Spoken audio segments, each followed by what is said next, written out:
அம்மா நஸ்ட்ரோ சேனல் நேயர்கள் அனைவருக்கும் தமிழ் புத்தாண்டு நல்வாழ்த்துக்களோடு இந்த சித்திரை மாதம் பலன்களை பற்றி தான் தெரிஞ்சுக்க போகிறோம்.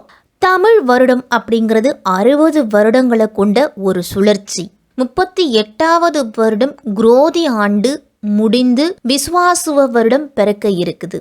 குரோதி அப்படின்னாலே பகை கேடு, இது எல்லாமே நீங்க போகிற வருடமாகவும் இந்த விஸ்வாசுவ வருடம் அப்படின்னா உலக நிறைவு வருடம் அப்படின்னு பொருள். அப்ப உலகத்துல இருக்கக்கூடிய எல்லாருக்கும் மகிழ்ச்சியா இருக்க போகுது அப்படிங்கிற நம்பிக்கையோடு இந்த விஸ்வாசுவ வருடத்தின் முதல் மாதமான சித்திரை மாதம் நமக்கு கிரக நிலைகள்லாம் எப்படி இருக்க போகுது அப்படின்னு தான் தெரிஞ்சுக்க போகிறோம். தமிழ் புத்தாண்டு ஒவ்வொரு ஆண்டும் சித்திரை மாதம் முதல் நாளில் பிறக்குது. இந்த ஆண்டு ஏப்ரல் மாதம் 14ஆம் தேதி நம்ம கொண்டாடுறோம்.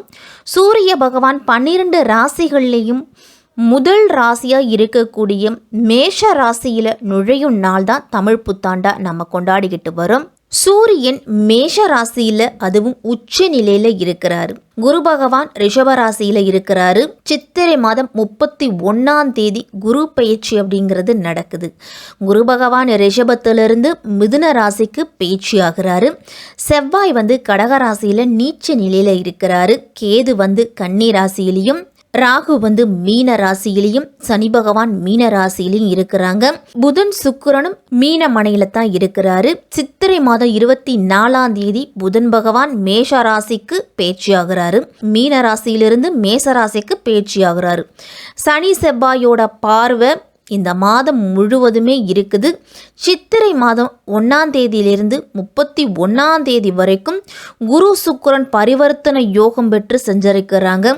சித்திரை மாதம் 21ஆம் தேதியிலிருந்து வைகாசி மாதம் 14ஆம் தேதி வரைக்கும் அக்னி நட்சத்திரம் அப்படிங்கிறது இருக்குது.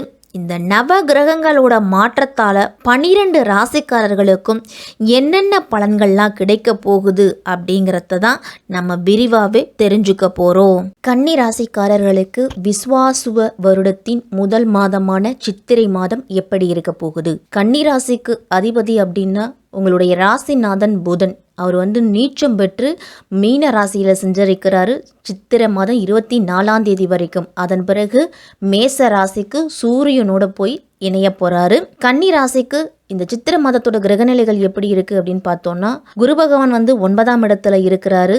சூரியனும் புதனும் 8ஆம் இடத்துல இருக்கிறாங்க. கேது உங்கள் ராசிலேயே இருக்கிறாரு. அதுவும் மீன ராசியில் 4 கிரகங்களோட சேர்க்கை அப்படிங்கிறது மாதத்தின் தொடக்கத்தில் இருக்குது. சனி பகவான், புதன், ராகு, சுக்கிரன் 7ஆம் இடத்துல இருக்கிறாங்க. செவ்வாய் உங்கள் ராசிக்கு 11ஆம் இடம்னு சொல்லக்கூடிய லாபஸ்தானத்தில் இருக்குது. குரு சுக்கிரன் பரிவர்த்தனை யோகம் இந்த மாதம் முழுவதுமே இருக்குது. உங்கள் ராசிநாதன் புதன் நீச்சம் பெற்று சஞ்சரிக்கிறாரு. சித்திரை மாதம் 24ஆம் தேதி வரைக்கும் மீன ராசியில், அதன் பிறகு மேஷ ராசியில போய் உச்சம் பெற்று இருக்கிறாரு. அவர் மீன ராசியில இருக்கக்கூடிய சுக்கிரனோடு நீச்சபங்க ராஜ யோகத்தையும் சூரியனோடு இணைஞ்சு புத ஆதித்ய யோகத்தையும் உருவாக்குறாங்க. இந்த மாதத்தின் முற்பகுதியை விட பிற்பகுதி அப்படிங்கிறது கன்னிராசிக்காரர்களுக்கு சிறப்பாகவே இருக்க போகுது. உங்களுக்கு தடைகளும் தாமதங்களும் தானாகவே விலக போகுது. பொருளாதார ரீதியாக இருந்துட்டு வந்த பிரச்சனைகள் குறையும். வாழ்க்கையில் அடுத்த அடி எடுத்து வைக்கிறதுக்கு புதிய பாதைகள், புதிய வாய்ப்புகள் அப்படிங்கிறது கிடைக்கும் கன்னிராசிக்காரர்களுக்கு. அதே மாதிரி கன்னிராசிக்காரர்களுக்கு ராகு கேது பயிற்சிக்கு பிறகு உங்களுடைய ராசியிலே இருக்கக்கூடிய கேது உங்கள் ராசியை விட்டு சிம்ம ராசிக்கு போகும் பொழுது பல்வேறு விதமான பிரச்சனைகளிலிருந்தும் நீங்கள் வெளிவர போறீங்க. 12ஆம் அதிபதி 8ல் போய் மறைகிறாரு சூரியன். உங்கள் குணாதிசயத்தில் மாற்றங்கள் அப்படிங்கிறது வரும். வரக்கூடிய மாற்றங்கள் அப்படிங்கிறது நீங்கள் ஏற்றுக்குங்க. நமக்கு கிடைக்கக்கூடிய அனுபவங்கள் நமக்கு ஒரு பாடத்தை கற்றுக் கொடுக்கும். அந்த பாடம் அப்படிங்கிறது எப்பவுமே மறக்காம நம்ம பட்ட கஷ்டத்தை நினைத்து முன்னேறி செல்லக்கூடிய காலகட்டத்தில் நமக்கு கிடைச்சிருக்கக்கூடிய அனுபவத்தை நம்ம பயன்படுத்திக்கணும். கன்னிராசிக்காரர்கள் நீதிமன்ற வழக்குகளில் அலைச்சல் அப்படிங்கிறது அதிகமாக இருக்கும். அலைச்சல் அதிகமாக இருந்தாலும் தீர்ப்பு அப்படிங்கிறது உங்களுக்கு சாதகமாக வரும். உங்களுடைய ரகசியங்கள் வெளிவரதுக்கு வாய்ப்பு இருக்குது. கொஞ்சம் கவனமாக இருக்கணும் கன்னிராசிக்காரர்கள் அனைவருமே. ஏன்னா 8ல் போய் சூரியனும் மாதத்தின் பிற்பகுதியில் புதனும் உட்காந்துருக்குறாங்க. புதன் அப்படிங்கிறது புத்தி கூர்மை, அறிவாற்றல் திறன், சிந்தனை திறன், சிந்திக்கும் திறன், இதை எல்லாமே உள்ளடக்கியது புதன் பகவான். அப்போ உங்களுடைய அறிவாற்றல் திறன் சூரியனோடு போய் சூரியன் வந்து உச்சமாக இருக்கிறார். அப்போ அவரு கூட இணையும் பொழுது கொஞ்சம் தடுமாற்றம் அப்படிங்கிறது வர்றதுக்கு வாய்ப்பு அதிகமாகவே இருக்குது. சூரியன் வந்து 12ஆம் அதிபதி 8ல் உச்சம் பெறும் பொழுது வெளிநாட்டு ஏற்றுமதி இறக்குமதி தொழிலில் நல்ல லாபம் கிடைக்கும்.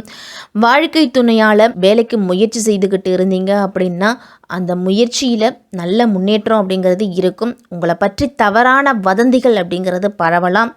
குழந்தை பாக்கியத்துக்காக அதிகமான செலவு அப்படிங்கிறது இந்த மாதத்தில் செய்வீங்க. அதில் மட்டும் சற்று கவனத்தோடு இருக்கணும். வாழ்க்கை துணைக்கு உடல் ஆரோக்கிய ரீதியாக சில பிரச்சனைகள் அப்படிங்கிறது இருக்கும். அஷ்டமத்தில் சூரியன் இருக்கும் பொழுது தான் உண்டு தான் வேலை உண்டுன்னு இருக்கணும்.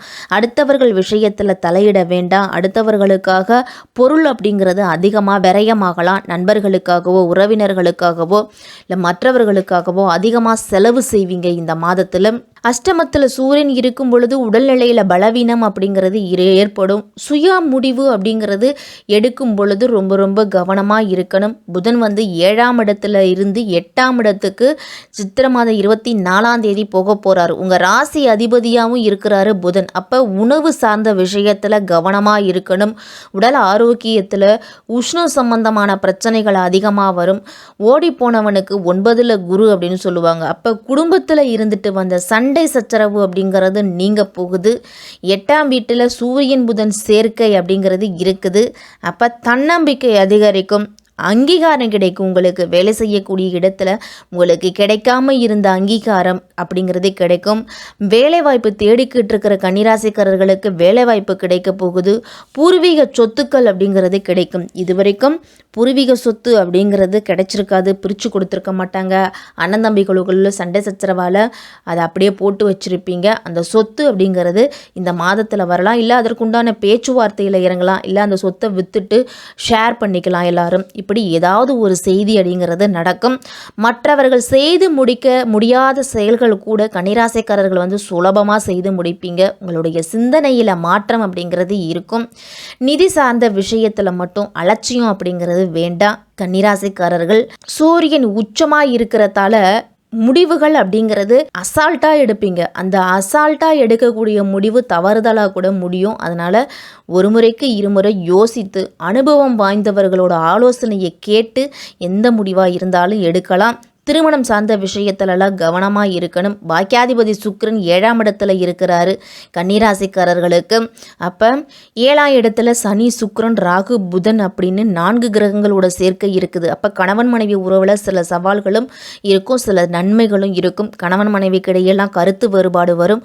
சனி ராகு சேர்க்கை இருக்கிறதால சின்ன சின்ன பிரச்சனை அப்படிங்கிறது, சின்ன சின்ன மனஸ்தாபம் அப்படிங்கிறது இருந்துக்கிட்டு இருக்கும். சனி ராகு சேர்க்கையால் சபல புத்தி அப்படிங்கிறது கன்னிராசிக்காரர்களுக்கு வரலாம். இந்த மாதத்தில் சுக்கிரன் அப்படிங்கிறவர் சுபகிரகமாக இருந்தாலும் அவ்வப்போது சண்டையை கொடுத்தாலும் கணவன் மனைவிக்குள்ள மகிழ்ச்சியையும் கொடுப்பாரு. சில தடங்கல்களை ஏற்படுத்தி வாழ்க்கையில் பொறுமை, ஒழுக்கம், அனுபவத்தை இதெல்லாத்தையுமே கற்றுக் கொடுப்பாரு சனி பகவான். ராகுவால் சில சவால் அப்படிங்கிறது இருக்கும். வாழ்க்கையில் முன்னேற்றத்துக்கு வழிவகுத்து கொடுப்பாரு ராகு பகவான். புதன் வந்து தெளிவான முடிவெடுக்க வைப்பார் இந்த மாதத்தில். 11ஆம் இடத்துல செவ்வாய் இருக்கிறதால பல நன்மைகள் அப்படிங்கிறது உண்டு. 11ஆம் இடம் அப்படிங்கிறது லாபஸ்தானம், வருமானத்தை குறிக்கும். உங்களுக்கு வருமானம் அப்படிங்கிறது எந்த அளவு வருதோ அந்த அளவு செலவுகளும் இருக்கும். உங்களுக்கு தொழிலில் நல்ல முன்னேற்றம், நல்ல லாபம் அப்படிங்கிறது உண்டு. குடும்பத்தோட ஆன்மீக பயணம், உல்லாச பயணம்லாம் சென்று வருவீங்க. குடும்பத்துக்குள்ள ஒத்துமை அப்படிங்கிறது இருக்க போகுது. உடன்பிறப்புகள்லாம் உங்களுடைய குணமறிஞ்சு நடந்து கொள்ள போகிறாங்க. இந்த மாதம் முழுவதுமே கன்னிராசிக்காரர்கள் செவ்வாய்க்கிழமையில் முருகப்பெருமான் வழிபாடு உங்களுடைய முன்னேற்றத்தை அதிகப்படுத்தி கொடுக்கும்.